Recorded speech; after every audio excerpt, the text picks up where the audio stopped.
दर्शकों, बहुत बहुत स्वागत है आज के हमारे स्पेशल कार्यक्रम में। आज हम एक गहन विषय पर हम लोग यहाँ पर चिंतन आज करेंगे, चर्चा यहाँ पर करेंगे। खासकर युवा वर्ग के लिए यह वीडियो काफ़ी कामगर सिद्ध हो सकती है, या फिर उन माँ बापों के लिए जो कहीं ना कहीं अपने बच्चों के भविष्य को लेकर के, उनके कैरियर को लेकर कहीं ना कहीं चिंतित रहते हैं। क्योंकि जैसे जैसे उम्र होती जाती है और कैरियर को लेकर चिंताएं बढ़ना बड़ा स्वाभाविक हो जाता है। कई बार हम ये डिसीजन नहीं कर पाते हैं कि हमें कौन सा कार्य हमारे श्रेष्ठ आमदनी का मार्ग बनेगा, किस रास्ते पर चलें। हम बिजनेस करें या फिर अपने जो पैतृक कार्य हैं हम उनकी ओर लग जाएं, या फिर हमें नौकरी के लिए रुझान रखना चाहिए, या गवर्नमेंट नौकरी के लिए ज़्यादा हमें जो है समय निकालना चाहिए, प्राइवेट सेक्टर में हमारा भविष्य उज्जवल होगा। ये तमाम बहुत सारी चीज़ें हैं जो लगातार मन में प्रश्न घूमते हैं, और सही समय पर सही डिसीजन यदि हमने नहीं लिया तो हो सकता है थोड़ा विलंब होने पर वो बात न बन पाए। अच्छा, यहाँ पर मैं आपको जो प्रेडिक्शन आज बताने वाला हूँ वो आप घर बैठे अपनी कुंडली निकाल सकते हैं और उसको चेक कर सकते हैं।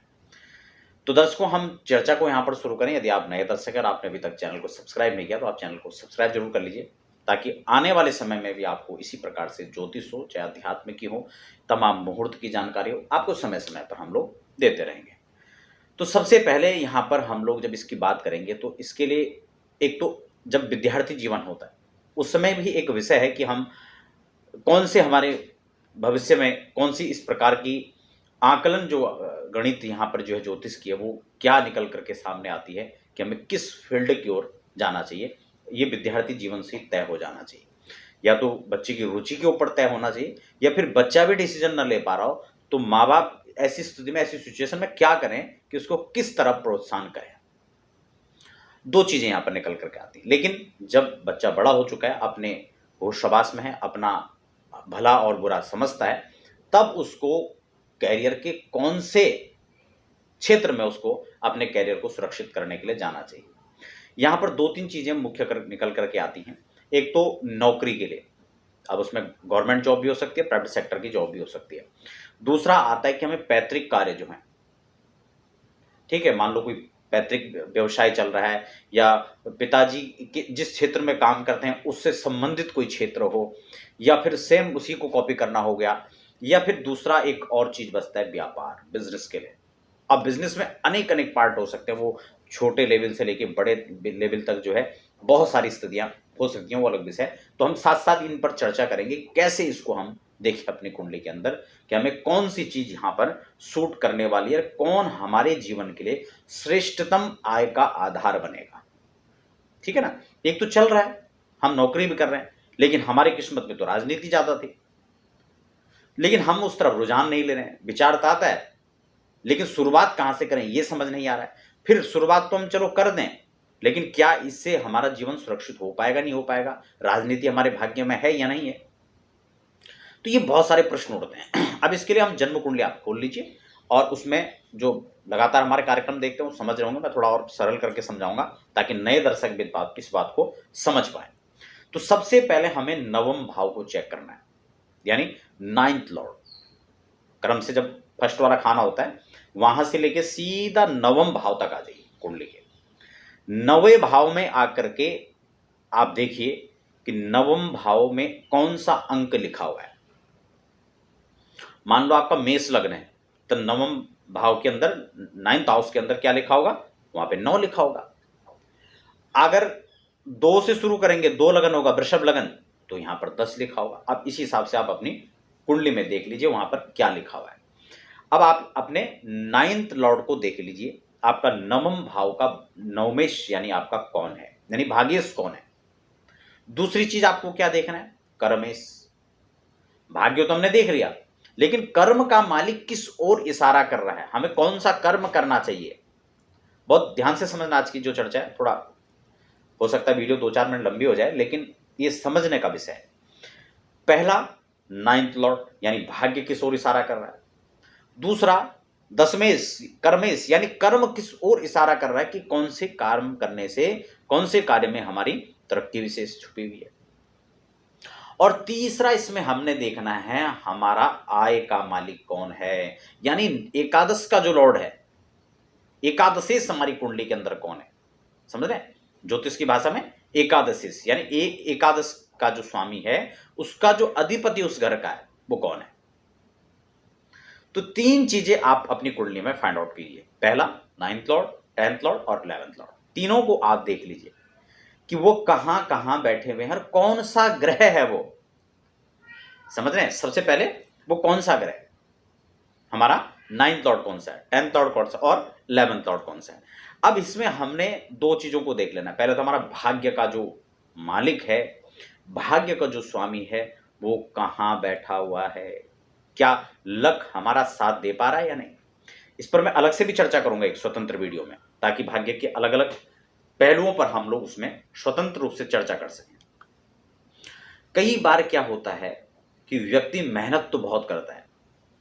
आप में से तमाम जो दर्शक इस समय देख रहे हैं, आप में से भी बहुत सारे ऐसे लोग होंगे जिन्होंने लगातार मेहनत तो बहुत किया है, लेकिन वो कौन सा फील्ड है जहां हमारी मेहनत सफल हो पाएगी, उस क्षेत्र का चयन हमने अभी तक शायद किया या नहीं किया। तो पहले तो भाग्य के मालिक को देख लें कि आपके जन्म कुंडली में भाग्य कौन होते हैं और वह कहां बैठे हुए हैं। ऐसा तो नहीं खाली आप मेहनत कर रहे हो, रहमत कब आएगा ये पता ही नहीं है। समझ रहे हैं? अगर भाग्य भाव का मालिक अगर हमारे कुंडली में स्वतंत्र रूप से अच्छी स्थिति में बैठा हुआ है, मजबूत स्थिति में बैठा हुआ है, मान लो केंद्र के अंदर बैठ गया भाग्य, या त्रिकोण में आकर बैठ जाता है, भाग्य का मालिक भाग्य में आकर बैठ जाता है, तो श्रेष्ठतम स्थिति हो। उसमें भी हमें देखना वो नीच होकर बैठा हुआ है, पाप ग्रह से पीड़ित होकर बैठा हुआ है, या नवांश में भी स्थिति देख लेनी चाहिए, भाव वर्गोत्तम है, राशि वर्गोत्तम है, वहां पर किस सिचुएशन क्या है वहां पर। लेकिन भाव के मालिक को देखने के बाद दूसरी स्थिति हमारे कर्म की हो जाती है, यानी 10th लॉर्ड कहां बैठा हुआ है। और सबसे अहम भाग जो उसका है, यानी एकादश का जो मालिक है, यानी आय का जो स्वामित्व प्रदान हो रहा है, उस ग्रह की स्थिति जन्म कुंडली में कौन कहां है और कौन है आपके आय का स्वामी। इसी खास बिंदु पर हम विस्तार करेंगे थोड़ा सा, क्योंकि ये आय का स्वामी, वैसे धन भाव से भी हम विचार करेंगे, लेकिन वो धन का विचार है। और यहाँ सिर्फ धन नहीं, वो कुटुंब का धन हो सकता है, पारिवारिक धन हो सकता है, आपके पैतृक धन की बात हो सकती है, लेकिन हम आय की बात कर रहे हैं, अर्निंग स्रोत की बात कर रहे हैं। उसके लिए हमें 11th हाउस को प्रेडिक्शन में लेना होगा। इसीलिए एकादश का जो मालिक है वो अगर मान लो कि हमारा आय सूर्य बन जाता है। अब हम ये कैसे देखेंगे, इसको देखने का सरल तरीका है। अगर आपकी जन्म कुंडली में एकादश घर में 11th हाउस के अंदर मान लो 5 लिखा हुआ है, अब आप लग्न अपने हिसाब से देख लें, क्योंकि मैं लग्नों के हिसाब से भी विस्तार करूंगा, लग्न तो विस्तार ज्यादा हो जाएगा वीडियो में। आप अपने आप देख लीजिए, मैं सारे ग्रहों को बता दूंगा वहां पे कौन सा ग्रह बैठा हुआ है, तो कौन उसका राशि होगा और क्या उसका फल होगा, तो आप अपने हिसाब से उसको देख लेंगे। मैं पूरा इसको बता देता हूं। मान लो कि वहां पर 5 लिखा हुआ है, समझ रहे हैं? वहां पर 5 लिखा हुआ, तो आपके एकादश का अधिपति यानी एकादशीश जो बनेंगे वो बनेंगे सूर्य। अब आप समझ गए होंगे, ठीक है ना? इसी हिसाब से मैं सारे ग्रहों को बता दूं। आपकी जन्म कुंडली में अगर उदाहरणार्थ वहां पर 5 लिखा हुआ है, मैं सारे अंक वहां पर बताऊंगा। आपकी कुंडली में 12 में से कोई ना कोई तो लिखा ही होगा ना, तो 12 में से हम 5 से शुरू कर रहे हैं। अगर 5 लिखा हो तो यानी सूर्य उसका अधिपति है, और सूर्य अधिपति होगा ऐसे बच्चे के लिए श्रेष्ठतम आय। इसमें 2 चीजें हैं, कई बार हम इसमें भ्रांति भी हो सकती है कि नहीं, हम कैसे इसको मान लें कि हम तो अभी नौकरी कर रहे हैं, हमें नौकरी बहुत अच्छी है, हमारी यहाँ पर सैलरी बहुत अच्छी है, लेकिन वो अच्छी तो है, लेकिन आपके लिए तो बिजनेस उससे भी अच्छा था। समझ रहे हैं बात को? नौकरी में अच्छा है, आपकी बहुत अच्छी सैलरी है, लेकिन आपको जो व्यवसाय में जो मिलने वाला था वो उससे कई गुना अधिक था, एक चीज। दूसरा कि मान लो आप व्यवसाय कर रहे हैं और व्यवसाय में आपको धन अधिक मिल रहा है, या नौकरी कर रहे हैं, नौकरी में आपको धन अधिक मिल रहा है, लेकिन आपकी किस्मत में व्यवसाय था, या व्यवसाय कर रहे हैं तो नौकरी थी। लेकिन संयोग यहां पर यह भी देखें कि जो हमारे भाग्य में था उसमें अर्निंग कम है, और जो हम ऑलरेडी कर रहे हैं उसमें ज्यादा है, तो ऐसी स्थिति में हम किसको चूज करेंगे? फिर तो कोई भी नहीं होगा जो कम वाले को चयन करेगा। लेकिन लेकिन लेकिन उसको समझने का विषय है कि यहां पर ज्योतिष विधाकारों ने, ज्योतिष के मनुष्यों ने क्या इंगित यहां पर किया है। उन्होंने श्रेष्ठतम आय की बात की है। समझ रहे बात को? कौन सा श्रेष्ठतम आय बनेगा जिसमें पुरुषार्थ चतुष्टय की सिद्धि हो सके? यह महत्वपूर्ण नहीं है कि कितना पैसा आप कमा लेते हैं, कितना धन आपके पास सुरक्षित है, कितना आता है, यह महत्वपूर्ण नहीं है। फिर महत्वपूर्ण क्या है? महत्वपूर्ण यह है कि किस धन से आपका वर्चस्व बढ़ रहा है, किस धन से आप अपने आप को अच्छा, अधिक आप अपने आप पर खर्च कर पा रहे हैं। अच्छे से जीवन व्यतीत करने के लिए कौन सा धन हमारे लिए अच्छे काम में आ रहा है। बहुत सारे लोग ऐसे भी हैं जिनकी आय के कई प्रतिशत धन तो सिर्फ दवाई में चला जाता है, आय का कई प्रतिशत हिस्सा मुकदमे में चला जाता है, विवाद में चला जाता है, फसाद में चला जाता है। अब ऐसी स्थिति में उसको श्रेष्ठतम आय तो शायद नहीं कहा जा सकता है। अब आप समझ रहे होंगे, यहां श्रेष्ठतम आय की बात हो रही है कि जिस धन से पुरुषार्थ चतुष्टय की सिद्धि हो सके। सबसे प्रथम धर्म, चतुष्टय के अंदर क्या है? धर्म, अर्थ, काम और मोक्ष। यानी धर्म के आधार पर धन संग्रहित करने की व्यवस्था, उसके बाद उससे अपने संसाधनों को जुटाकर भोग की वृत्ति, काम, कामनाओं की पूर्ति, और फिर अंतिम में जो पुरुषार्थ चतुष्टय का अंतिम और श्रेष्ठतम जो एक पॉइंट है वो है मोक्ष। तो उसी से चतुष्टय, पुरुषार्थ चतुष्टय की जिससे सिद्धि हो, उन चारों में यहां पर देखा जाए तो आपका कौन सा भाव?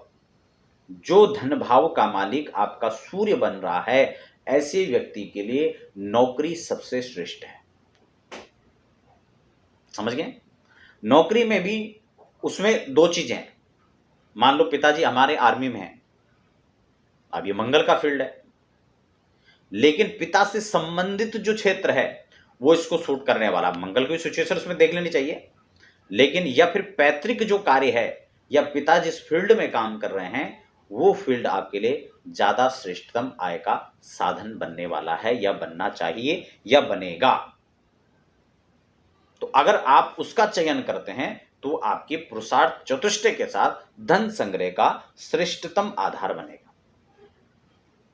ये जो है ये बात आपकी समझ में आ चुकी होगी। अब उसके बाद मान लो कि हमने यहां पर 4 लिखा हुआ है, आपके कुंडली के अंदर 4 लिखा हुआ है। 4 का स्वामी कौन है? 4 का यानी चंद्रमा।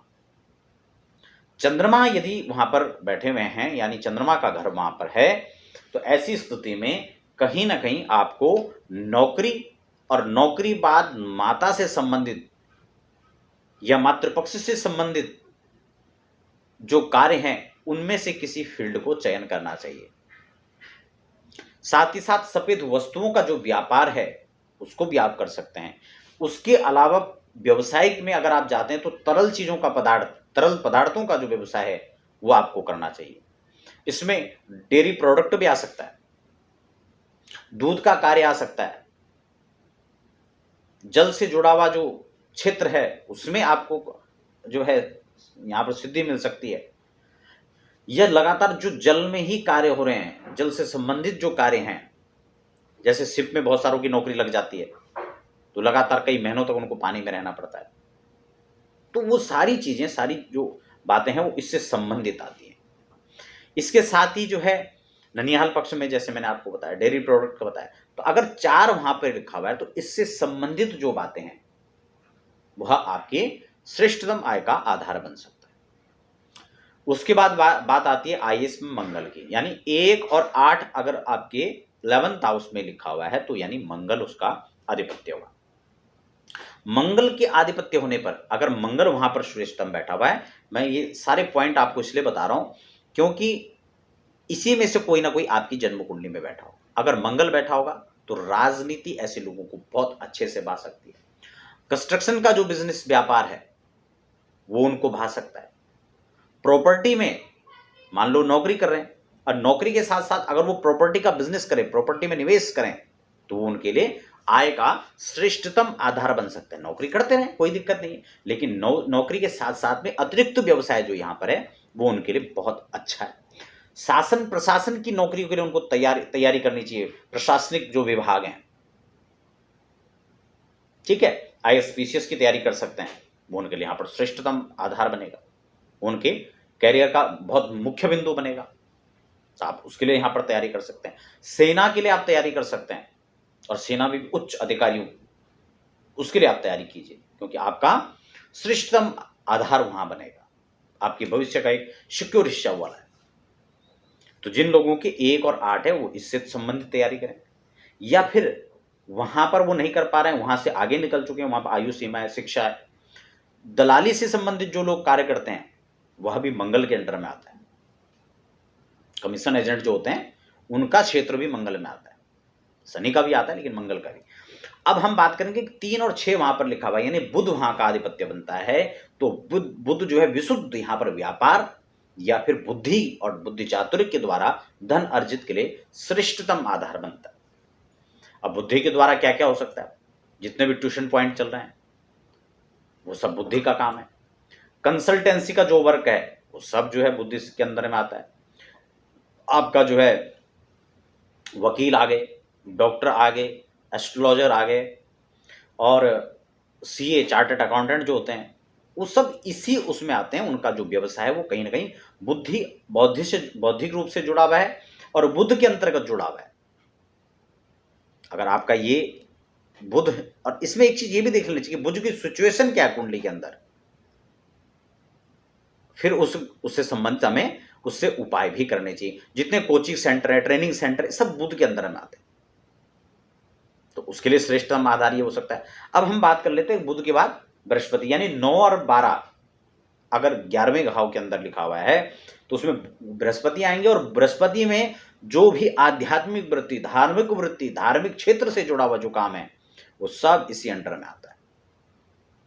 उन चीजों को उससे संबंधित जो धार्मिक वक्ता हैं, कथाएं आदि करते हैं, शिक्षा देने का कार्य करते हैं, टीचर हैं, या धार्मिक स्थलों में उसके इर्द गिर्द उनका कार्य क्षेत्र आता है, उससे संबंधित वहां पर व्यापार करते हैं, धर्म से जुड़े हुए जो काम है उनमें उनका इन्वॉल्वमेंट है, तो वो उसके लिए श्रेष्ठतम आधार बन सकता है। अपना अपना स्तर हो सकता है, कोई उसमें फूल बेचने का काम कर रहा है तो कोई उसमें फूल, गले में माला जो है किसी की डाली जा रही है, तो विषय अलग अलग हो सकता है, लेकिन उससे संबंधित वो चीज है। अब वो जो व्यक्ति विशेष है वो अपने हिसाब से देख सकता है कि मैं वहां पर कहां पर शूट करता है, उसको कहां पर वो खड़ा है, कहां तक वो पहुंच सकता है, कहां तक वो कर सकता है, तो ये चीज है। अब बात करते हैं शुक्र की, यानी 2 और 7 अंक यदि आपकी 11वें घर के अंदर लिखा हुआ है तो ऐसे में शुक्र होंगे, और शुक्र यहां पर होंगे तो सौंदर्य प्रसाधन से संबंधित आपका कार्य जो है आपको सूट करेगा। ब्यूटिशियन का कार्य है, आपका जो है ये कॉस्मेटिक का जो वर्क आता है, डेयरी प्रोडक्ट है, डेयरी का कार्य है, रत्नों का काम है, फिल्म जगत में है, स्त्री पक्ष से धन लाभ की स्थिति है, ये सब इसमें आपका आएगा अगर वहां पर शुक्र है। और अगर शनि है तो उसको जो है कहीं ना कहीं कमीशन खोरी का जो काम है वो सूट करेगा। टेक्नोलॉजी से संबंधित जो वर्क है वो उसको सूट करेगा। पेट्रोलियम का जो क्षेत्र है उसमें उसको तरक्की मिलेगी, समझ रहे हैं। इसके साथ पेट्रोलियम है, इलेक्ट्रॉनिक कार्य हैं, और उसमें भी ये ड्रग्स का जो काम होता है, केमिकल का जो काम है, मेडिकल का जो काम है, ये तमाम फील्ड जो हैं उस व्यक्ति को सूट करेंगे, और वह उसका आय का श्रेष्ठतम आधार बनेगा। तो बंधुओं, अब आप समझ चुके होंगे कि आपकी जन्म कुंडली के अंदर 11वें घर के अंदर कौन बैठा हुआ है, 9वें घर के अंदर कौन बैठा हुआ है, 10वें घर के अंदर कौन बैठा हुआ है, तीनों भाव की प्रेडिक्शन, और उसमें भी आय के श्रेष्ठतम आधार पर आज मैंने चर्चा किया। आपकी कुंडली के अंदर कौन सा वहां पर अंक लिखा हुआ है और उसका मालिक क्या है वो आपको बताया, कौन सा व्यवसाय आपको सूट करेगा, यह चर्चा मैंने आज की वीडियो में किया। वीडियो से संबंधित कोई प्रश्न हो, कोई बात समझ में ना आई हो तो आप कमेंट बॉक्स में लिख सकते हैं, और अपनी व्यक्तिगत जानकारियों के लिए आप हमारी वेबसाइट पर लॉगिन कर सकते हैं। चाहे जन्म कुंडली दिखाना हो, बनवाना हो, या ज्योतिष सलाह के लिए आप हमारी वेबसाइट पर लॉगिन कर सकते हैं, या लगातार जो नीचे नंबर भी फ्लैश हो रहे हैं उस पर व्हाट्सएप पर आप समय लेकर जानकारी प्राप्त कर सकते हैं। तो दर्शकों, आप बने रहें और हमें फिलहाल दीजिए इजाज़त। धन्यवाद।